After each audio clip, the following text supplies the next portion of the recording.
Olá, vamos mergulhar hoje numa das leis mais importantes e, olha, mais complexas do Brasil, o Código Florestal. Pensa nela como o grande manual, sabe? Aquele que dita as regras do jogo para toda e qualquer propriedade rural no país. Pois é, essa é a pergunta de US$ 1 milhão, né? É um malabarismo gigantesco e o Brasil tenta resolver essa equação com uma única legislação que tenta cobrir tudo. E a resposta que o Brasil tenta dar para isso é essa lei aqui. O nome oficial dela é Lei de Proteção da Vegetação Nativa. O que ela faz, no fim das contas, é estabelecer as regras gerais para tentar harmonizar a produção agrícola com a preservação do que é essencial: a água, o solo, a vegetação. Tá, mas para a gente entender como isso funciona de verdade no dia a dia, vamos fazer uma viagem imaginária. A gente vai entrar numa propriedade rural fictícia para ver como as peças dessa lei se encaixam na prática. Bora lá?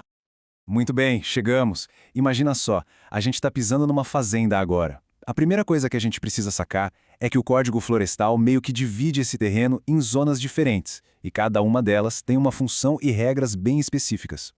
E o primeiro pedaço dessa estrutura, o mais básico, são as famosas Áreas de Preservação Permanente, ou simplesmente APPs.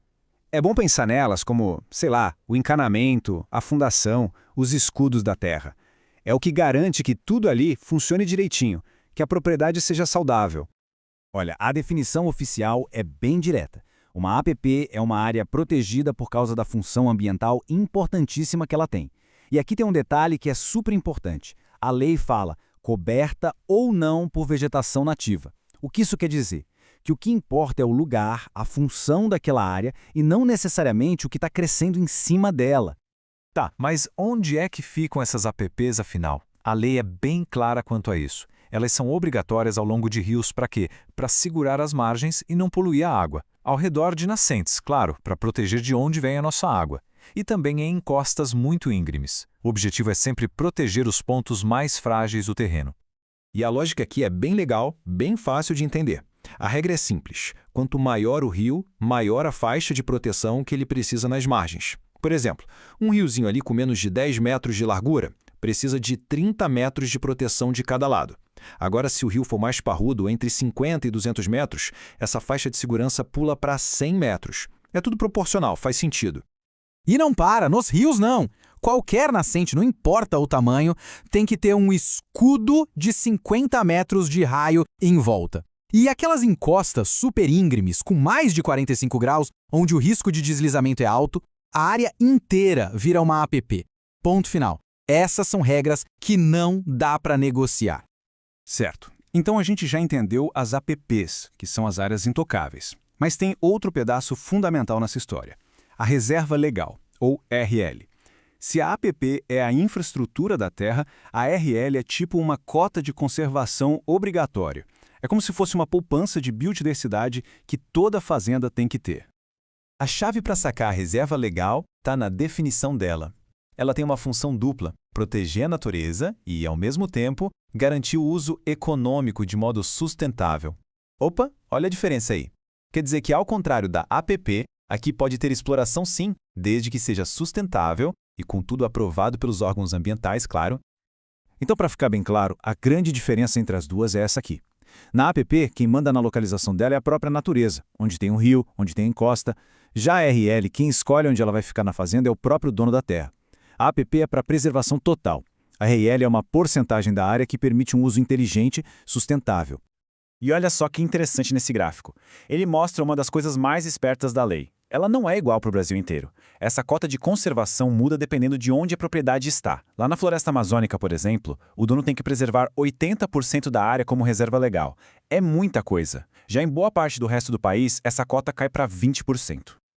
Ok, a gente viu um monte de regra, mas como é que o governo fiscaliza isso tudo em um país do tamanho do Brasil? A resposta, hoje em dia, é tecnologia. É aí que entra o Cadastro Ambiental Rural, o famoso CAR. Imagina ele como se fosse um Google Maps do campo, que deixa tudo às claras. O CAR é, sem dúvida, a espinha dorsal digital do Código Florestal. É um registro online, obrigatório para todo imóvel rural do Brasil, sem exceção. Isso cria um banco de dados gigantesco que permite ao governo, permite monitorar, planejar e, o principal, combater o desmatamento ilegal. E o mais curioso é como funciona. A responsabilidade de fazer esse mapa começa com o próprio produtor rural. Ele mesmo tem que ir lá, desenhar um mapa digital da sua propriedade, apontar onde ficam as APPs, onde ele escolheu deixar reserva legal, e aí manda tudo para o Sistema Nacional. Isso meio que coloca todas as cartas na mesa para todo mundo ver. Certo. Agora que a gente viu as peças, vamos dar um passo para trás e olhar o quebra-cabeça montado. No fim das contas, o que o Código Florestal está tentando fazer? No fundo, tudo se apoia naqueles 3 pilares que a gente viu na nossa jornada. As APPs, que protegem o que é essencial, o coração do terreno, a reserva legal, que garante que toda propriedade guarde um pedaço de natureza, e o CAR, que joga uma luz em tudo isso, deixando o mapa transparente para fiscalização. E tem uma frase da própria lei que resume a filosofia toda perfeitamente. A ideia é a seguinte: no Brasil, ter uma propriedade rural não te dá um direito absoluto sobre ela. Esse direito vem com um pacote de responsabilidades ambientais bem claras. E é muito importante entender uma coisa. Essa lei não é uma varinha de condão, não é uma solução final. Ela é mais como um organismo vivo, um sistema que está sempre em debate, sempre sendo ajustado. Ela é o retrato do esforço contínuo do Brasil para lidar com essa tensão enorme entre uma economia que é vital e um ecossistema que é, bom, mais vital ainda. O que nos leva de volta àquela primeira pergunta que a gente fez. Será que uma lei, por mais complexa que seja, consegue mesmo equilibrar uma das maiores potências agrícolas do mundo com um dos ecossistemas mais importantes do planeta? Essa é uma resposta que ainda está sendo escrita, sabe? Lá no campo, no dia a dia. E com certeza é um dos maiores desafios do nosso tempo.